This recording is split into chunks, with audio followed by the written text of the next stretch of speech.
Hi guys, how are you doing? Welcome back. Let's talk about going back from pfSense Plus to pfSense CE. CE is the community edition. Not so long ago, I made a video and I showed you guys how you can upgrade your pfSense CE, that community edition, to the free pfSense Plus. That was the free tier that Netgate had for the licenses. And the idea behind that free version of pfSense Plus was to be able to still use it on your own hardware, but then it was aimed at lab use or home use. Now, as of date, yesterday, Netgate posted a blog and they pulled the free version of pfSense Plus. That means you are not allowed to use pfSense Plus anymore in your lab environment or in your home environment. If you're using pfSense basically in your lab or your home on your own hardware, you have to make sure that you're running the CE version now. That's very sad, of course, but in this video, I will show you how you can revert back to pfSense CE from pfSense Plus, because if you don't want to upgrade to that subscription model they have for pfSense Plus, well, that means that you will not be able to install the next version of pfSense Plus if you're still running it, of course. And even that, if you're still running it in your home and your lab, you're not compliant, right? We don't want that. So that means we have to go back to the CE version for our lab environments and our home use, but we still want to keep all the configuration we have done there, right? And luckily, it's very easy, and I will show you in this video how to migrate back from pfSense Plus to pfSense CE as of the 27th of October 2023. Let's get into it. This is the blog post I was talking about. Netgate posted this on the 26th of October 2023, addressing that, well, we are basically pulling the free version of pfSense Plus.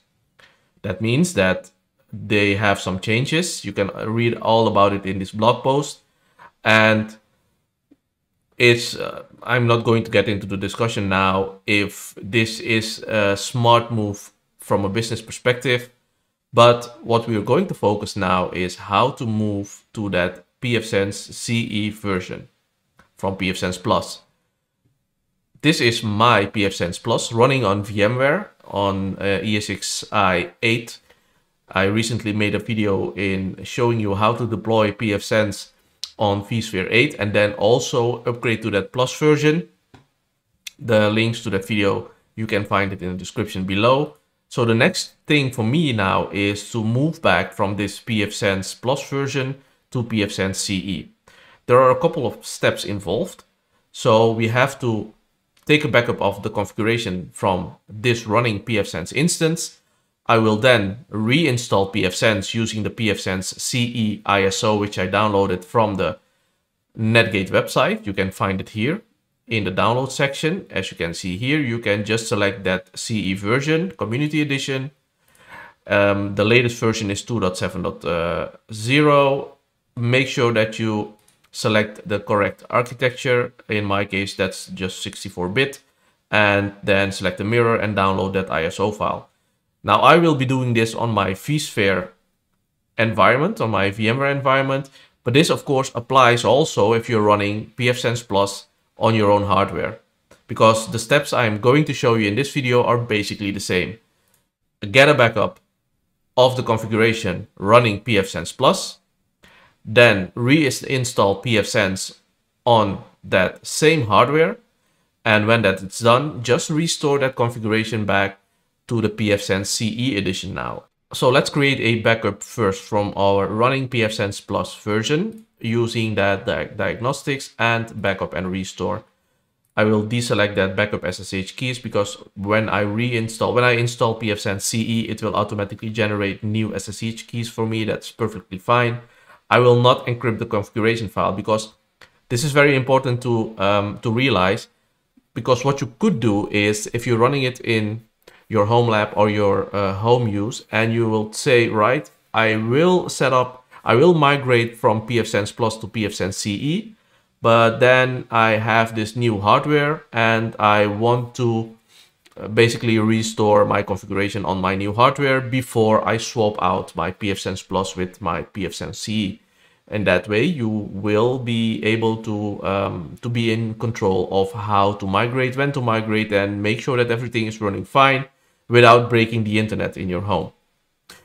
If you encrypt the configuration file you download, you will not be able to read that file. And the reason why I disabled encryption is now you can see the XML just in this configuration file. This also means, for example, if you would restore this configuration file on different hardware, because you want to make sure that you swap pfSense Plus with pfSense CE on new hardware and make sure that everything is running and the downtime for internet is very short at home. Well, what you can do is find the interface names of the interfaces in this file and then replace it with the interface name for that new hardware. Now I will go to the status and go to interfaces, and I can see here immediately that my interface names are, in this case, VMX0 and VMX1, because this is a virtual machine. If you would restore this configuration on new hardware, on different hardware than the one which is running your pfSense Plus now, you would have to adjust the name of these interfaces in that XML file. This is this configuration file I downloaded from my pfSense Plus version, and what you would do is basically find the name of the interface and replace it with the name of the interface on your new hardware. So this way you can make sure that your pfSense Plus is still running on your current hardware, restore this configuration on that new hardware you have, on that new mini PC you have, for example, run a pfSense there, import the configuration there, make sure that everything is working, and then swap pfSense Plus with pfSense CE. The other way is if you're using it virtualized, like I am in this case. So let me go back to my vCenter. As you can see here, this is the pfSense Plus version I'm running now. It's just running on my vCenter. So what I've done, I have created a new VM with the same parameters as the pfSense Plus version. This is the VM where I will restore that backup I took from pfSense Plus. Let's install pfSense CE. So I have already configured everything. I have assigned it the interfaces, the same network interfaces and the same amount of network interfaces as my pfSense Plus. And let's boot up this machine. Start it up. Go to the web console and let it boot from the ISO file so we can set up pfSense.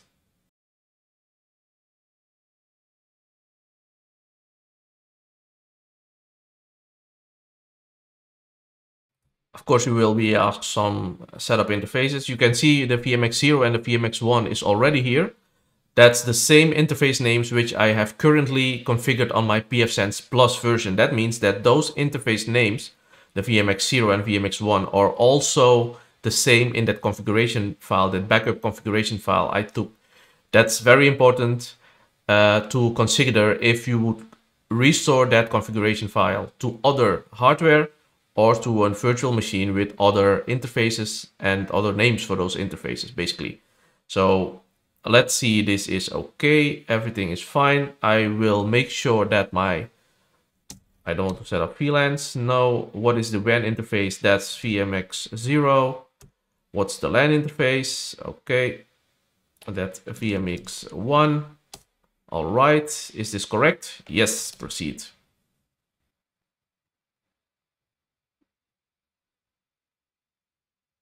And that's that. It is set up. So pfSense CE, as you can see there, pfSense 2.7.0.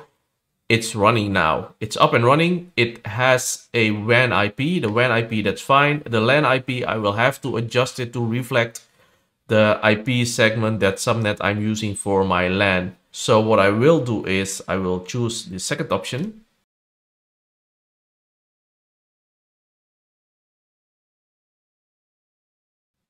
As you can see here, that WAN IP, that's the WAN IP I have for this virtual pfSense. And the other interface, that's the LAN interface, that is the IP address I wanted to have in my LAN.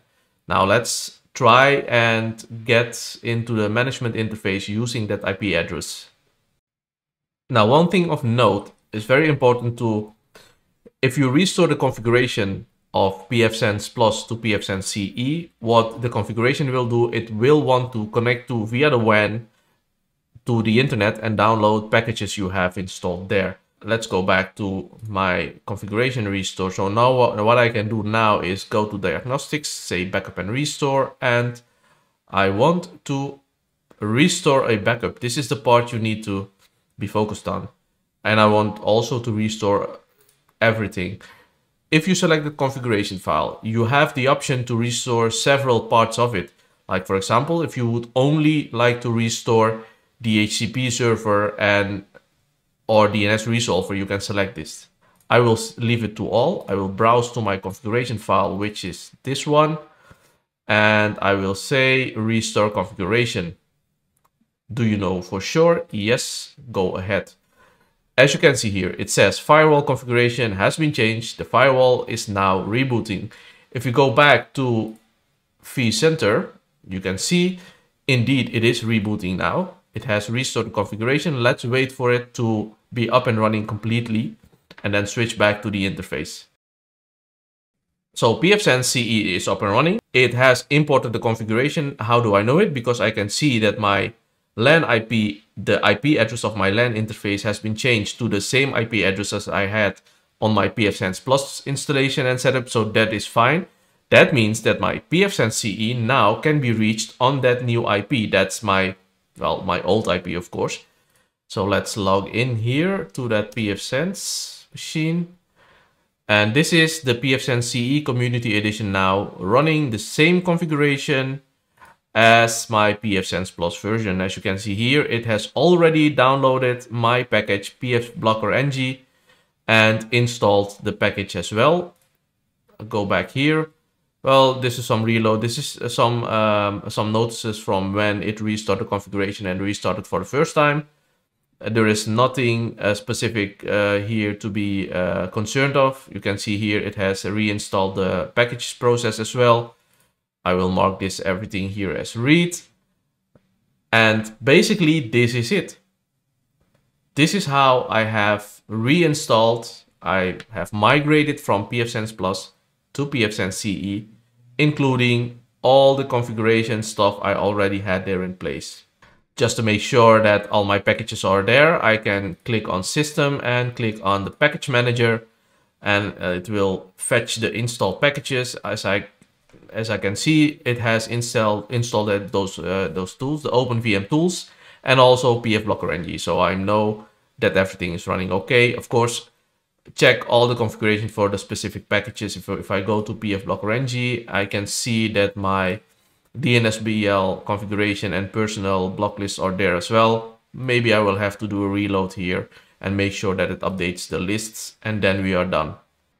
For some reason, your packages are not installed correctly when you restore the configuration, you can trigger it manually, of course. Go back to backup and restore, scroll down to the bottom and just click on that reinstall packages option. This will trigger a reinstallation of all the packages you have installed on your system. And this can be very handy because sometimes the process for reinstalling packages after a configuration restore, it can get stuck. So make sure that you're aware of that option on how to trigger a reinstallation of your packages there.